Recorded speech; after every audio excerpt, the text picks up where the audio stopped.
You have to demonstrate to the appraisal district that there's a legitimate disability that you qualify for, and you can lower your tax bill to the city as a result. If you're a veteran, now these are state mandated, so all cities offer the veteran exemptions depending on your disability as a veteran between $5,000 and $12,000. It's state law, everybody does that, but make sure if you qualify for them that you're getting, again, that you're getting them. You said, this says veterans, but you mean? Disabled veterans. Disabled veterans, Okay. yes. And then the senior tax freeze, that was one that was done as an election. It's been probably a decade, maybe 12 years or so ago. And so that means that if you are, I think, over 65, once you get to that age, and if your tax bill to the city is, say, $700, it will forever be $700. It does not go up as long as you stay in that house. If you move, it gets reset.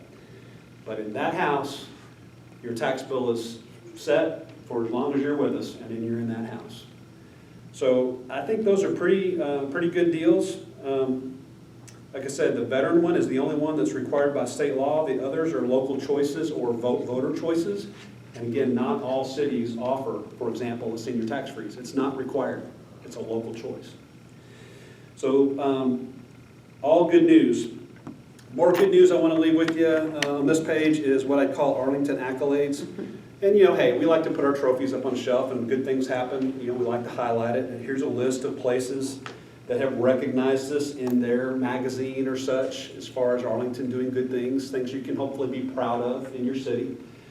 The other thing on the right-hand side, going down that column, just to kind of tell you, you don't really have to take my word for it. Let me tell you about what we do as a city. We subject ourselves to third-party review by any professional entity that offers a credential or an accreditation to various business units. So that includes dispatch services, the jail, the police department, the public works department, the parks department. They have a lot of professional organizations that they go across the country and they analyze parks departments and they tell you this is what good parks departments do. And they try to benchmark you to these other groups and give you kind of some leave behind lessons of how you can make yourself better. So we not only kind of work collectively amongst ourselves to do good, we call in these various organizations to take a look at us, to try to tell us what can we do better. How can we be faster? How can we be cheaper? How can we be more thorough? How can we be safer for our employees? Whatever those things may be. And this is a list of a couple of dozen of examples of that we do. And the thing that I tell you can be most proud of right now, in Arlington, this past year, our Parks Department was recognized for the National Gold Medal for National Parks and Recreation Administration. We've been a finalist the last number 3 or 4 years, but this past year we actually won it for cities of our size. And that means what it means. It means for Arlington, Texas, in the class of 300,000 to 400,000, best parks department in the country. Other things you can be really proud of is we are one of just a handful that have what's called the Triarch Award from the law enforcement organization nationally, which means our training academy is accredited, our dispatching is accredited, and our police department's accredited. A lot of cities have parts of them, but they don't have the whole system accredited. And the other one that I'm really particularly proud of, too, that I'm personally really proud of, is a few years ago, the state's comptroller put out what they call a transparency program. And they identified 5 areas of the city's financial business that they wanted a bunch of information disclosed about the city's financial condition. And they require you to put a lot of that on our website. They require you to keep it evergreen and up to date. And it covers like financials, it covers economic development, it covers pensions, it covers contracting, and there's one other one that I can't remember, but 5 of those areas. When we got our stars, all of them, think of it like that Brigadier General 5-star, we're that. We were the 3rd city in the state of Texas when we got all 5 stars, and that was 2 years ago. Today, we're still only one of 7 cities that have gone to do that effort, to do that level of disclosure to everybody. So I'm real proud of that. I'm also really proud, this past year we've been working with Bloomberg Philanthropies and Harvard University on a couple of programs, but one of the things that we did is with a program called What Works Cities. It's really kind of data innovation and open data and data disclosure and how we work to do data-driven decision-making. Meaning, again, kind of like I was talking about on the streets earlier, I've got data, I know where the bad streets are, and that's where I go work. So we invited them in, they looked under the hood, they talked to a lot of our people, and this past year, Arlington was one of 7 cities in the country, the only one in the state of Texas to be recognized with a certification in What Works City data governance, data-driven decision-making. We got a silver, we didn't get the gold or the platinum. They do offer platinum, which nobody has. And there's about 4 cities that have gold, and then there's 7 or I think 9 that have silver. So we're silver. What were you short in? Contracting was a big area. They wanted to see us do more performance-based contracting, and we're going to work on that. We know where we did well, we know where we did less well, and so we'll try to boost ourselves up. And this is kind of an ongoing, kind of iterative process, so we'll work on that.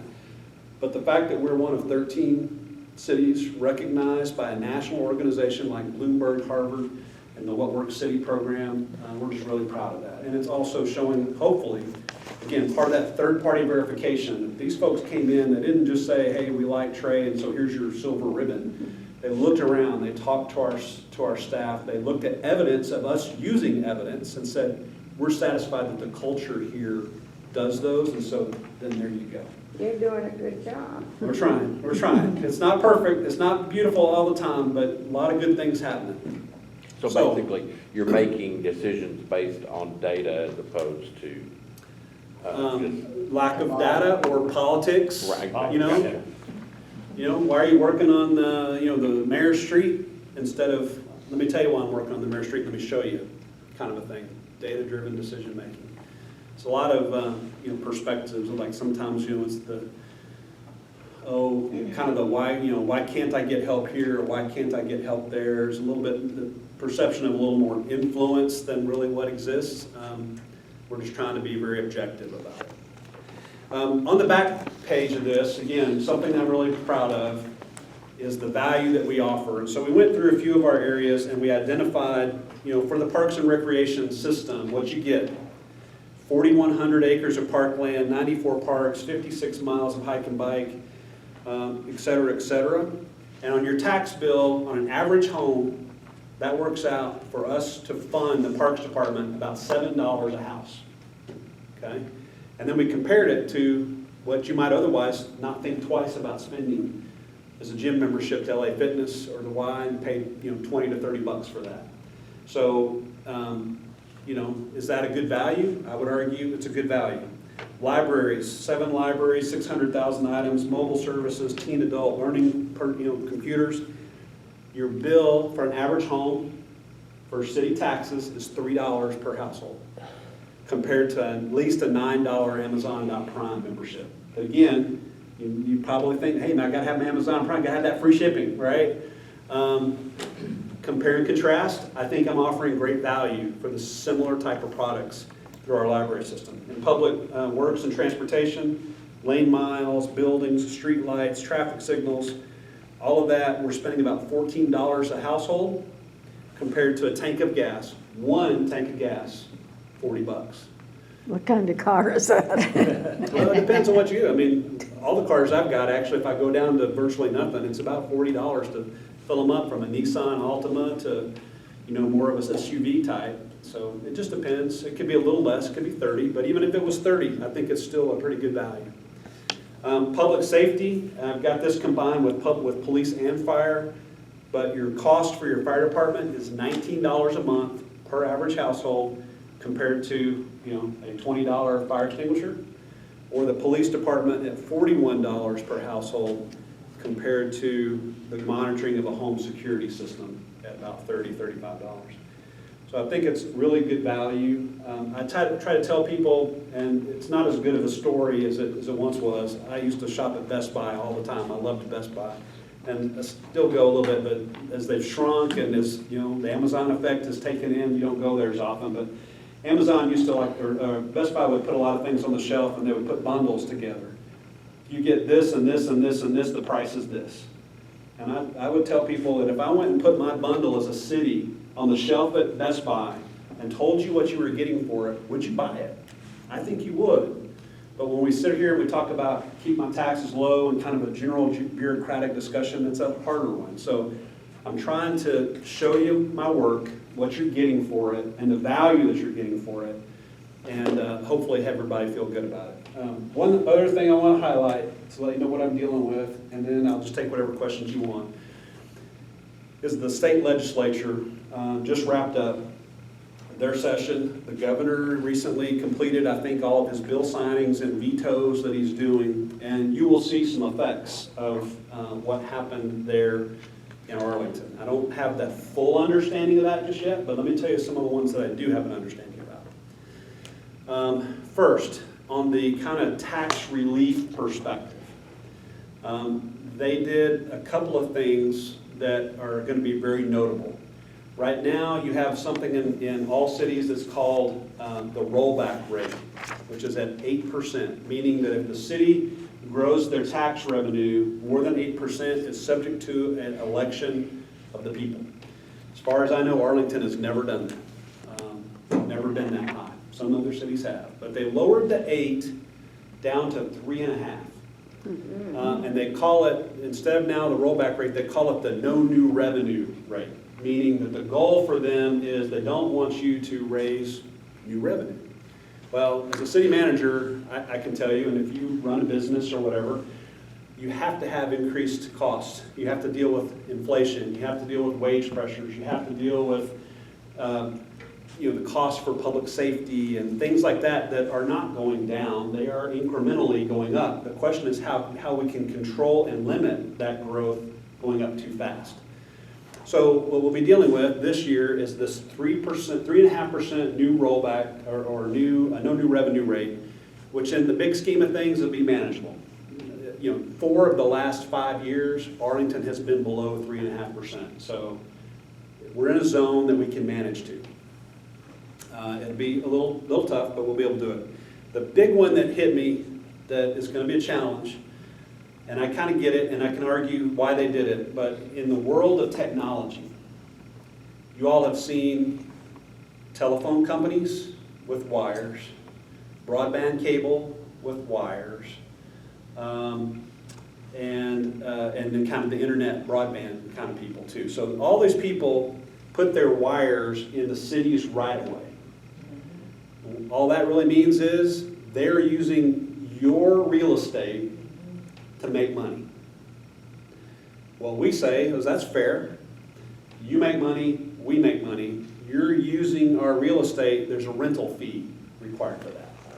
In the past, generally speaking, it's been about 5% on all those lines. Some of them are a little different. Atmos, same way. Atmos Energy, Encore Electric Utility, all those guys that are in our rights of way pay us what we call a franchise fee, or in other words, I would call it a real estate rental fee. So the legislature said, okay, well, we're having the convergence of technology where telephones are going away and you're having telephone and broadband becoming one line instead of two. So because it's now in many cases one line instead of two, we want those vendors to spend one fee instead of two. Okay, that's fine, no big deal, because if they're effectively using one. But at the end of the day, what that means for us is we believe effectively our cable franchise fees will disappear, which is about $3 million a year. So I'm going to have this cap that's going to come down. At the same time, I have a revenue loss, a real revenue loss. Right now, we calculate around $3 million a year. And then at the same time, we have some increased expenditures that they have passed through that cities are going to have to take care of. So, example, in some of the labor areas, there are increased protections for public employees, as an example, police officers, based on this new law. The law says if you are a police officer and have been a police officer for 5 years, and then at some point after that 5 years you die of a stroke or a heart attack, the cause of your death is because you were a firefighter or a police officer. And because of that, it's a workers' comp claim instead of just a life insurance claim. So that's going to increase our workers' compensation requirements. On the firefighter side, there's been a lot of discussion and research around cancers in firefighters. And so this year, they've added 11 types of cancers to firefighter protection that says if a firefighter gets this type of cancer, it's presumed it was because of their job. Forget family history, forget DNA, it's part of their job. So those are effectively unfunded mandates, and we will cover them. You know, they say cover your employees in this way, we will do so. It just You means there's don't a, think that's fair? I think some of it is. Some of it is a little bit overreach. I'm not sure that, in my humble opinion, that a 5-year police officer who might have a heart attack when he's 30, that I think it's because he was a police officer. I think it might be because he's got bad DNA in his background, at least partially. But nonetheless, the cancers with the firefighters, I think is probably pretty legit.